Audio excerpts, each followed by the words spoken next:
प्यारे बच्चों, मैं आशीष आप सभी का एक बार फिर से अपने एजुकेशनल चैनल पर हार्दिक स्वागत करता हूं। बच्चों, हमारा मकसद रटाना नहीं, रीडिंग करवाना नहीं, बल्कि समझाना होता है। क्योंकि एक बार अगर आप अच्छे से समझ गए तो आपको पाठ तो समझ आने ही वाला है, साथ में आप इस पाठ की समरी, साथ में इसके क्वेश्चन आंसर लंबे टाइम तक याद रख पाओगे और आपको एग्जाम में कोई भी दिक्कत नहीं आने वाली है। तो प्यारे बच्चों, आज हम एक्सप्लेन करने वाले हैं वर्कशीट नंबर 35। डेट आज 23 सितंबर, क्लास 9th सब्जेक्ट हिंदी है और हम इस हिंदी में बात कर रहे थे कैदी और कोकिला नामक कविता।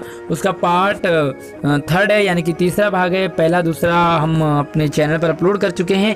अगर आपको वो समझने तो आप देख सकते हैं। यहाँ पर वीडियो आगे बढ़ने से पहले आप वीडियो को लाइक कर दीजिए और चैनल को आप सब्सक्राइब जरूर कीजिए, क्योंकि यहाँ पर सिर्फ आपको वर्कशीट ही नहीं समझाई जाएगी, बल्कि टाइम टू टाइम CBSE की तरफ से जो भी अपडेट आती है वो आप तक पहुँचाने की मेरी कोशिश रहती है। तो आप चैनल से जरूर जुड़ सकते हैं। तो चलिए हम एक्सप्लेन करते हैं इसके क्वेश्चन आंसर से पहले थोड़ा सा चैप्टर को, कविता को समझ लेते हैं कि माखनलाल चतुर्वेदी इसके जो लेखक है कविता के, उन्होंने जेल में बंद जो स्वतंत्रता सेनानी हैं उनके साथ घोर अत्याचार किया जाता था और साथ में कोयल का वर्णन इन्होंने यहाँ पर किया है।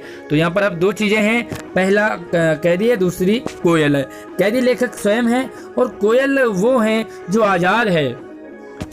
उस आज़ाद कोयल के माध्यम से एक संदेश देना चाहते हैं भारतीयों को, क्योंकि हमारा देश भारत उस समय गुलाम था और सबको आज़ाद कराने के लिए कोयल आज़ाद है, वो घूम सकती है। तो उसके माध्यम से संदेश देना चाहते थे कि वेड़ियाँ हथकड़ियाँ जेल में कितनी खतरनाक होती हैं, न वहाँ पर चैन से जीने मरने खाने दिया जाता है।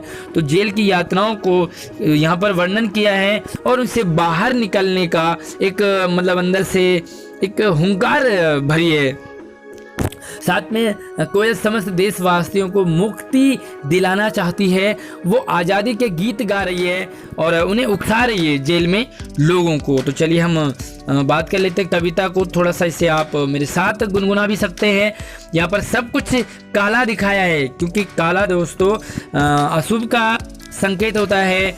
काला जो है वो ये एक तरह से विरोध का संकेत हो सकता है, होता है। साथ में काला जो है वो दुख का भी संकेत होता है। जेल के अंदर सब कुछ काला ही नजर आएगा, क्योंकि जब इंसान खुद दुखी होता है तो उसे पूरी दुनिया इसी तरह से परेशान दिखती है। तो यहाँ पर थोड़ा सा इसे आप गा लेते हैं कि काली तू रजनी भी काली, शासन की करनी भी काली, काली लहर कल्पना काली, मेरी काली कोठरी काली, टोपी काली कमली काली, मेरी लौह श्रृंखला काली, पहरे की हूँ कृति की ब्याली, तिस पर है गाली है आली, इस काले संकट सागर पर मरने की मदमाती कोकिल बोलो तो, अपने चमकीले गीतों को क्यों करे होते राती कोकिल बोलो तो ये है गाना। गुनगुनाने की कोशिश की है मैंने। कैसी लगती है आपको, कैसी लगी आप ज़रूर हमें कमेंट में बताइए। तो चलिए हम बात कर लेते हैं काली यानी कि कोयल कैसी है, काली है। रजनी यानी कि रात कैसी है, काली। शासन यानी कि अंग्रेज़ों का शासन कैसा है, काला है। उनकी करनी भी काली है, क्योंकि अंग्रेज बहुत सताते मारते पीटते हैं। तो अंग्रेज़ों का शासन, उनकी करनी, सब कुछ यहाँ पर उनको काला दिखाया है। साथ में देखो लहर काली है, कल्पना भी काली है। ये लहर और कल्पना क्यों काली है? तो दोस्तों सपोज करो जब आप दुखी रहते हैं, परेशान होते हैं, तो आप दूसरों को भी इस तरह से लगता है कि वो हंस क्यों रहे हैं, बोल क्यों रहे हैं, अक्सर ऐसा होता है। तो यहाँ पर देखो जब लेखक जेल में है और उसके सामने कोयल आज़ाद है, वो गाना गाए, तो लेखक को क्या कल्पना भी काली लगती है, कुछ उम्मीद नहीं जग रहा है। यहाँ पर आगे देखो कि मेरी काल कोठरी भी काली, जिस जेल में मैं बंद हूँ वो भी काली है, मेरी टोपी भी काली है, मैं जो कमली को ओढ़ता हूँ वो भी काली है, और मेरी लौह श्रृंखला भी काली है। जो जेल है लौह श्रृंखला वो भी काला है। यानी कि सब कुछ यहाँ पर काले को ही सूचित किया गया है। ध्यान से समझिए कि आखिर काला क्यों बताया है। कि पहरे की हुंकृति, जो पहरेदार हैं वो बड़े हुंकार मारते हैं। साथ में ब्याली यानी कि सांप भी हमें, काला सांप है वो भी हमें काटने मारने दौड़ने को ही आता है। तिस पर गाली, जो पहरेदार हैं वो हुंकृति यानी कि हुंकार करते हैं, बड़ी जोर से चिल्लाते मारते पीटते हैं। खाना नहीं देते और इस पर क्या देते हैं, गालियाँ देते हैं।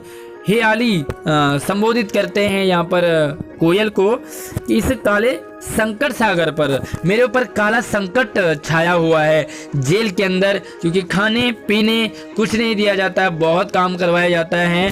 तो लेखक यहाँ पर कोयल से कहते हैं कि तुम इस आधी रात में सुनसान जगह पर जेल में अंग्रेजों के बीच में मरने को क्यों आ गई हो, है ना। आधी रात में कोकिल बोलो तो क्यों गा रही हो तुम मीठे मीठे गीत यहाँ पर, क्यों आखिर तुम मरने को आई हो। और कई बार ऐसे भी होता है कि जब हम दुखी होते हैं और कोई सामने हंसे तो हमें ये लगता है कि शायद वो हमारे ऊपर ही हंस रहे हो, और ऐसे में हमें लगता है कि बस इससे लड़ बैठे। क्या आपके साथ कभी ऐसा हुआ है? तो अपना एक्सपीरियंस हमें कमेंट बॉक्स में ज़रूर शेयर कर सकते हैं। अपने चमकीले गीतों को क्यों कर हो तैराती कोकिल बोलो तो कोयल से कहते हैं कि तुम इन गीतों को क्यों गा रही हो। आखिर अक्सर जो कोयल है वो सभी को आज़ाद कराना चाहती है, और वो ये बताना चाहती है कि आज़ादी में कितना आनंद है, आज़ादी में हम गीत गा सकते हैं, इधर उधर आ जा सकते हैं, मौज मस्ती कर सकते हैं।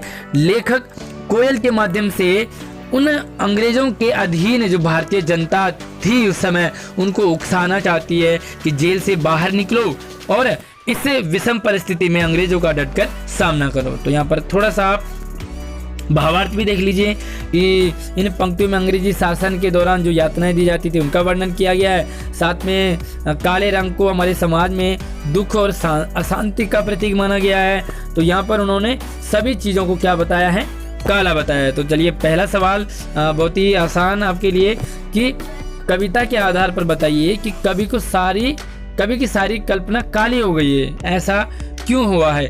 तो चलिए मैंने आपको ये एक्सप्लेन कर दिया है कि सारा सब कुछ हमें काला कब दिखाई देता है, जब हम दुखी होते हैं, परेशान होते हैं, उदास होते हैं। तो यहाँ पर कल्पना भी काली होती है। जब हम दुखी होते हैं तो हमारे मन में विचार कैसे आते हैं, गंदे गंदे विचार आते हैं। तो बस यहाँ पर आप वही लिखिए कि जब इंसान दुखी होता है तो उसे सब कुछ बेकार नज़र आता है। कई बार हमारे मन में गंदी गंदी फीलिंग भी आ जाती है कि ये लाइफ कोई लाइफ है, इससे बेकार जिंदगी कुछ नहीं है। लेकिन असल में क्या है कि दुख के बाद ही सुख आता है। यहाँ पर देखो लेखक जेल में है, इसलिए उसने जेल में रहते हुए अपने मन की जो व्यथा बताई है, और कल्पना काली हो गई, इसीलिए यहाँ पर कोयल आई है उन कल्पना को जगाने के लिए और उसमें रोशनी भरने के लिए। दूसरा है कि उन पंक्तियों को छांट कर लिखिए जहाँ पर अनुप्रास अलंकार का प्रयोग हुआ है। तो अनुप्रास अलंकार मैंने पढ़ा दिया है, बता दिया है कि जहाँ पर एक ही वर्ण बार बार यूज होता है। तो चलिए यहाँ पर हम देखो, वैसे तो का प्रयोग यहाँ पर बहुत ज़्यादा हुआ है, लेकिन आप यहाँ पर कुछ लाइनें हैं देखो, जैसे कि एक लाइन है कि मेरी काल कोठरी काली, तो आप तो ये लिखेंगे एक लाइन। दूसरी देखो कि टोपी काली कमली काली, वैसे सब में जो है 2-3 का हैं, लेकिन यहाँ पर ज़्यादा का हैं। ऊपर देखो काली तू रजनी भी काली, तो ये वाला नहीं लिखेंगे कि इसमें 2 ही का हैं, लेकिन आप ये 2 लाइन मेरी काल कोठरी काली और टोपी काली कमली काली, तो आप इनको उसमें रखेंगे अनुप्रास अलंकार में। और भी आपको इसमें नज़र आ रहा हो तो आप ज़रूर लिख सकते हैं, लेकिन फ़िलहाल मैंने आपको 2 बता दिए। यहाँ पर मेरे ख्याल से 2 ही बताने थे शायद। तो चलिए दूसरा आप देखो, तीसरा सवाल, इन पंक्तियों में काला रंग किसका प्रतीक है। तो काला रंग किसका है, दुख का। काला रंग किसका है, परेशान होने का। यहाँ पर बताया है क्योंकि लेखक को सब कुछ काला इसीलिए नजर आ रहा है क्योंकि लेखक स्वयं दुखी हैं, परेशान हैं, इसलिए उनको सब कुछ काला नजर आता है। तो यहाँ पर आप इस तरह से थोड़ा सा बनाकर लिख दें। कवि जेल में अन्य पक्षियों की आवाज भी सुनता होगा, है ना, लेकिन उसे कोयल की ही आवाज़ क्यों सुनाई दी और उन्होंने कोयल की ही बात अपनी कविता में क्यों की। तो देखो यहाँ पर आप जब दुखी होते हैं तो बहुत सारी आवाज़ें आती हैं आपके आसपास में, लेकिन आपको वो वाली आवाज़ सुनाई देती जो हंस रहा होता है या हंस रही होती है ना।